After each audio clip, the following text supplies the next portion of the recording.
it's in my interest for people to have a good time on SubmitHub and feel like they got what they expected. So what would be a best case? I mean, you use the example of, maybe you have 300 videos of people. How many TikTok influencer curators do you have on SubmitHub? Like, what's the most that I could possibly get if I'm like, my boss at the label is like, we got to get 2,000 videos made of this song in the next week. Could I make that happen on SubmitHub, or it's like what's possible here? Yeah, you could get pretty close. I would say at least 500. Okay. So there are 2,000 influencers to choose from. The thing that we're dramatically underpricing, if you will. We're pricing. How does this cost? What's the range? What are we talking here? $2 to $100 per share. Actually, it's like $1 to $100 per share. Okay, that is lower. Well, no, I guess that's right in line for micro influencers. Most are micro influencers. Like a $100 influencer would be averaging about. So they'd probably have about 3 or 4 million followers, and they'd be averaging around 200 or 300,000 views per video. Oh, for $100 a video, man, that's cheap. Bro, we have undercut the market. Seriously, I haven't seen it that cheap. Okay. Yeah. Look. Here's the thing that we learned. A lot of these influencers, when you approach them directly, will charge the moon. They think they are worth this. That's the rate. And then we would go, okay, so how many of these have you sold in the last 6 months? And they'd be like, well, I almost sold one in February, but it didn't go through. Yeah. And so we go like, oh, cool. What if we just like give you a steady flow of $5 every day? Is that cool? And they're like, well, I'm worth a lot more. And I'm like, no, you're just attaching a song to a video. You don't have to like dance. You don't have to do anything crazy. And so what we learned is that at the end of the day, that the constant flow of guaranteed money works. The difficulty here is we've attracted a lot of people from areas where the dollar is very strong. So in South America, our influencer presence is bumping. And what that means is that the major labels from South America are like pouring money into it. So it has actually worked out pretty well there. If you're coming from the US, I think we've got about 200 American influencers, but they tend to want a higher price. So we adjust things a little bit there, but we're still talking in like the $3, $4, $5 range for a lot of these shares. So if I want to submit, it's way cheaper. Yeah. So if I want to send a song and try to get a bunch of influencers to do this, I guess from a $1 to $100 range, I guess the better question is, what are most people spending on these campaigns? What's the average spend for a TikTok influencer campaign? Probably, if I were to average it out, it's probably $30 to $40.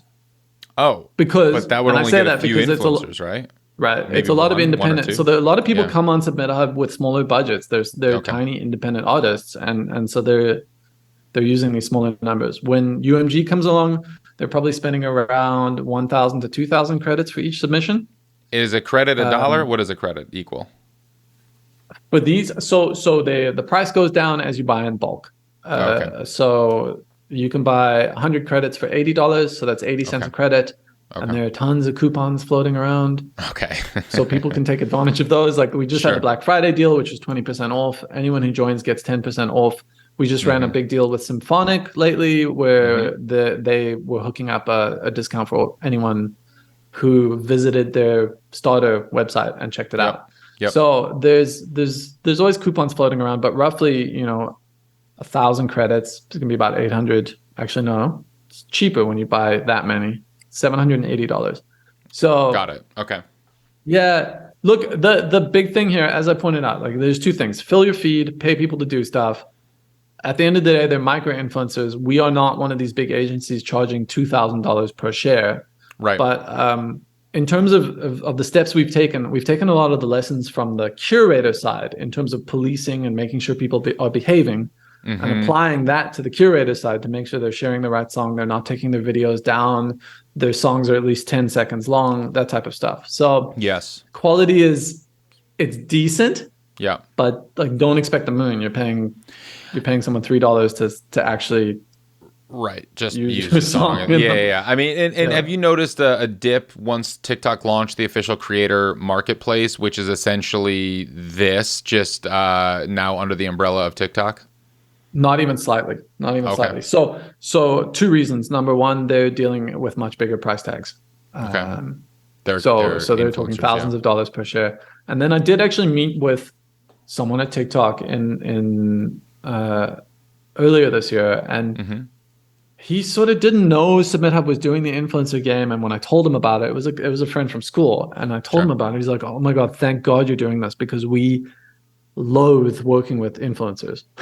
They really, it's a lot of customer support. It's a lot of work. It's a lot of hand holding. It's a lot of very entitled people who feel like they are worth a lot more money than they perhaps are. So no, I would say there's been zero impact there, but generally it hasn't blown up the way I expected it to. Spotify is still there, and music blogs are actually still also drawing a lot of attention on SubmitHub. And I think they all today have their place in this multifaceted promotion game you have to play of like Instagram ads, pitching the playlists, blogs. Well, let's talk about that for a second, and that's a good kind of wrap up here to finish this up.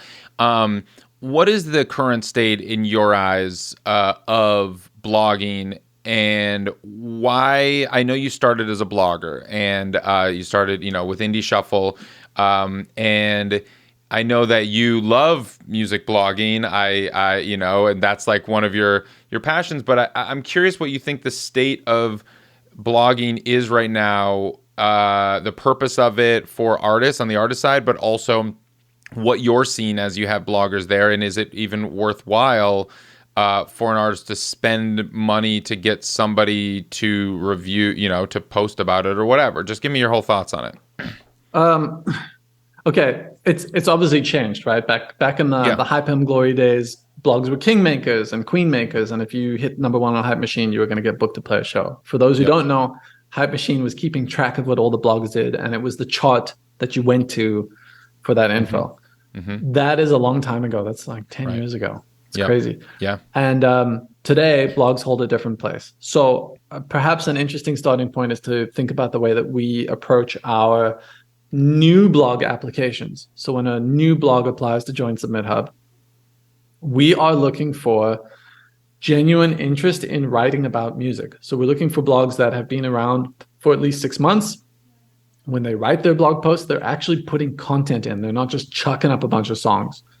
And again, we're sort of looking at this niche type of thing. Are they genuinely pushing artists in a space? So for us, that's one of the first things we're looking at with blogs, and we're not focused very much on engagement because it's not there to be had. Right. People aren't really reading blogs. If you are a blog like they were trying to get engagement, it's an uphill battle. You're not going to win. You're just not going to win it. Right. And so it's, for us, that's not what we're looking at. I think that the value that the blogs add for users today, by and large, right, there are some, like getting on Indie Shuffle might still help you, getting on the Hype Machine blogs might still help you. But the average blog, I think the things you're looking for as an artist is some SEO content. So what that means is that when someone looks up your song on Google, they don't just see Spotify, iTunes, SoundCloud. They actually see some content written behind it. Yep. And that helps with prospective bookers, whatever. It also helps if you're trying to pull together a press kit or an EPK, or you're just generally trying to add quotes about your song. So let's say you're trying to go to someone for booking. They're going to be like, cool, so tell me about you. And I'm like, well, Indie Shuffle said this song glimmers with passion and excitement. Like you want these types of quotes to have on there. So they're good from that standpoint. And I guess this is just the third one, right? When someone adds you to a Spotify playlist, sweet, but there's no like person on the other side talking about your music. And so realistically, what did I see? The stat I saw today, more than 80% of songs on Spotify have less than 30 monthly listeners. Yeah, something like that, right? Realistically, you're not going to blow up. And you might get some steam, but you're going to taper off. At the end of the day, those playlist ads are ephemeral. They disappear.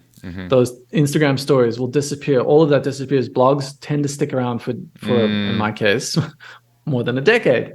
Right. And that content is still there, and it's still there. And sometimes blogs are putting really meaningful, thoughtful stuff into that. And we try to identify on SubmitHub we've got this really good bloggers category, and it's just bloggers who still write.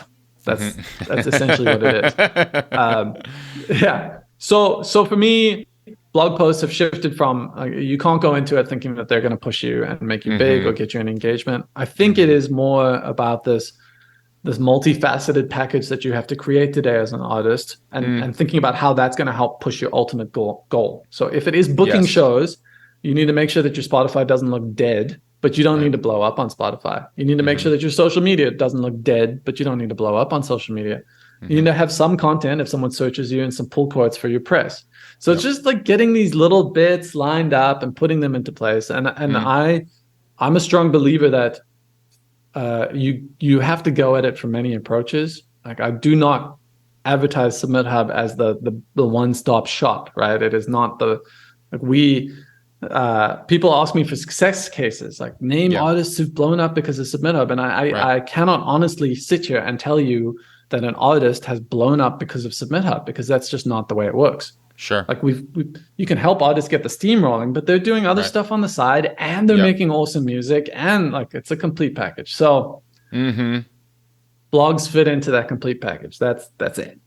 That's great. No, and that's a really well-rounded, great, and helpful understanding and kind of acknowledgement of where blogs and everything else is at right now. And like you said, I think the biggest takeaway is it helps round out your package and helps you tell your story. Like, personally, I was talking with a very influential DJ on KCRW, which is one of the few, it's an independent radio station here in LA, and it's still extremely influential here. And as radio goes, not much moves the needle anymore, similar to blogging, but there are still some, influencers out there and influential stations, and this is one of them. And I was talking with him, and I was, pitching him an artist, and he's like, man, I really love this, love the artist, love the song. Can you send me some press articles so I can understand the story a little bit? And that was really illuminating to me, because it was like, oh, like, it's not like, because it was like, here's the bio, here's the EPK, here's the whatever, but they kind of wanted it to hear from other people's perspectives what their take on it was, and it just gives a little, different glimpse into it. So it's still relevant, and it's still, people are still asking for it, and I think it definitely still is there. And I think I'm glad that there's no there's a solid acknowledgement, understanding that we're not where we were 10 years ago with blog. The power, it's not really moving the needle per se necessarily, but there's a place for all of this in the package. So the final things I guess I want to just ask you are, one, how would you encourage an artist to approach SubmitHub now and to be successful in, I guess, most effective with their funds if they're coming there, and to not throw away their money and to have the best, happiest experience with SubmitHub? I think we've touched on a lot of it in this discussion. Yeah. And I think, so taking those practices into mind, go small, right? Especially if it's your first time on SubmitHub, your first 10 submissions are going to be illuminating in terms of things you hated and things you liked and things you could have filtered better and lessons you've learned. So don't run in and spend 200 credits on your first submission. You're going to spread yourself thin. Okay. I do think that it's really important to focus on that nicheness and Spotify algorithm, and finding the people that really align with your music and your ethos. Yeah. And that takes a little bit of work. And sometimes that's a complaint from SubmitHub. Like, it's a lot of time. I have to sit there, scroll through this list. Side note, new feature a month ago, there's a choose for me button where we will choose for you. So people who don't want to waste their time, we can do it. But what do you mean, you'll choose probably for me? So I could say, here's 100 credits, here's my genre, here's what I'm looking for, choose for me. Yeah. So It's algorithmic, but we show you the selections before you hit submit. Okay. So it basically takes the list right there. I ask you your preference, like, are you most interested in listeners, readers, or feedback? And then you rank them, and then based on that, and I will, and your other filters like genres. We also have moods now. We added moods earlier this year. So cool. Like, is it happy or sad or that's the new genre of chill? Spotify. I mean, they're focused. They're not really working in genres anymore as much as it's more moods and feeling and time of day and all that stuff. Yeah, so we've been doing moods. Next year we'll be doing. I'll be doing more work around similar artists as well, so you can plug in who you sound like, and then I'll try and playlist it like that. Would be great. So that triumvirate of filters should help hone you in, so that at the end of the day you are actually only submitting to 10 or 20 curators, and you're walking away with a 30% approval rate from like highly specific, highly focused people who can push you in that niche. So yeah, I mean, to answer your question, generally as an artist, if you're on SubmitHub, I think it's important to not spread yourself too thin, and try to use like that sometimes overwhelming amount of data to really hone in on the curators who will be able to push your ultimate goal, be it blog posts or Spotify plays or TikTok or whatever. Yeah. Cool. Very helpful. Well, Jason, I really appreciate you taking the time, staying up late with me. I know you're quite a few hours ahead. So late. This is crazy. Yeah. No, I really appreciate it. And you know, we went a little long because there was so much that I wanted to cover, and I appreciate you staying with me and everyone who's listening right now staying to the end of this. This is one of our longer ones, but this conversation was a long time coming. I so much appreciate your continued willingness to evolve and improve, and taking all of the seemingly aggressive feedback in a constructive manner, which is how it's meant to be taken. And, you know, like I tell everybody, is like, I don't have a dog in this fight. I'm just looking out for indie musicians. And at the end of the day, I just want the best tools to exist for indie musicians to help artists out there succeed. And I think there's so much potential and so much good that SubmitHub is doing and has done, and I just want it to be the best it can be. And when I do see that there are areas for improvement, I'm happy that you're willing and open when I mention them to you, and you take them to heart. So thank you for that. Yeah, that's how it's built, man. I got to take that feedback. Yeah. SubmitHub today is based on 7 years of the idea that if you dish it, you got to be able to take it. So it's great. Yeah, exactly. Yeah. I have one final question that I ask everybody who comes on the show, and that is, what does it mean to you to make it in the new music business? Ooh, it's an interesting question. Today, I think that as an artist, you are successful if you are able to enjoy releasing and sharing new music with people, and you're able to get the acknowledgement, if you will, recognition, something like that, for the work that you've done. And I think part of the trick to that is to not set your expectations too high. So you got to be passionate, know that you're doing your work not because you're stressed out and this is it. Like, you've got all your money on the line, you got to make it. This is it. Like, if this song doesn't work, I'm going to be living on the street. You're not making it at that point. So for me, like, a successful artist is, I actually saw a video earlier today of a guy who the whole point of the video was he's super happy now that he's got a day job, because for a decade, he's been really struggling to make a living out of making music, to the point that it has become stressful and unenjoyable. And he's constantly scraping by. And now that he's got a day job, he's able to pursue that music without all the stress. And he's finding he's actually making and releasing better music that he enjoys more. Cool. Still has a little bit of passive income coming, but like the stress is gone. So to me, making it as an artist today is to be able to enjoy what you're doing without having to worry that the whole world's going to crumble. Jason Grishkoff, thank you so much. This was great. Cool beans.